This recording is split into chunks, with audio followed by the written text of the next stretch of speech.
শিঙীয়া জিপিত আপোনাৰ এথলেটিক্সত হৈছে আপোনাৰ 100 মিটাৰ 200 মিটাৰ 400 মিটাৰ তাৰপিছত লং জাম্প তাৰপিছতে আপোনাৰ ধৰক কাবাডীটো বৰ্তমান চলি আছে তাৰপিছতে আমাৰ ফুটবল বাকী আছে ফুটবলটোৱে হ'ব বাকী আপোনাৰ ধৰক এই যিখিনি LAC পৰ্যায়ত যিটো হ'ব আপুনি ধৰক LACত আমাৰ বৰ্তমান এতিয়া নহয় ধৰক চাইক্লিংটো আমি এক কোবত আমি ধৰক জুৰিয়াতে আমি ব্যৱস্থা কৰিছোঁ জেগা আৰু চেষ্টো তাতে আৰু সিমানেই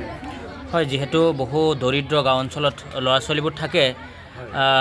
জিলা ভিত্তিক বা ৰাজ্যিক পৰ্যায়ত যাব নোৱাৰে সুযোগ নাপায় এইটো এটা সুযোগ বুলি ক'ব লাগিব কি ক'ব অসম চৰকাৰে যি সিদ্ধান্ত ল'লে এইটো এটা অতি সুন্দৰ সুযোগ এইটো ঠিক আগতে তেনেকুৱা নাছিলে আজিতো আপোনাৰ ধৰক এই যিটো আজিতো খেল মহাৰণ 2 পৰিছে এতিয়া আমি যিটো দেখা পাইছোঁ আজি ইমানেই প্ৰতিভা ওলাইছে যিসকল প্ৰতিভা যদি তেওঁলোকে যদি আমি আৰু প্ৰপাৰ গাইড দিম তেওঁলোকক সুন্দৰ আমি গাইড দিম আমি ইয়াৰ পিছতে তেতিয়াহ'লে তেওঁলোকে আমি আশা ৰাখিছোঁ যিটো হিমা দাসৰ যিটো আপুনি ধৰক গাঁৱৰ পৰাই ওলাই গৈছে আন্তঃৰাষ্ট্ৰীয় পৰ্যায়লৈ আজিতো ভাৰতক কঁপাই দি তুলিছে মানে ধৰক এটা ডাঙৰ প্ৰতিভা আৰু হয় ঠিক তেনেকুৱা ইয়াতে আমাৰ ইয়াত ল'ৰা-ছোৱালীবিলাক আছে ইয়াতে আৰু ইয়াৰ পৰাই আমি উলিয়াই নিব পাৰিম বুলি আমি আশাবাদী হ'ব নহয়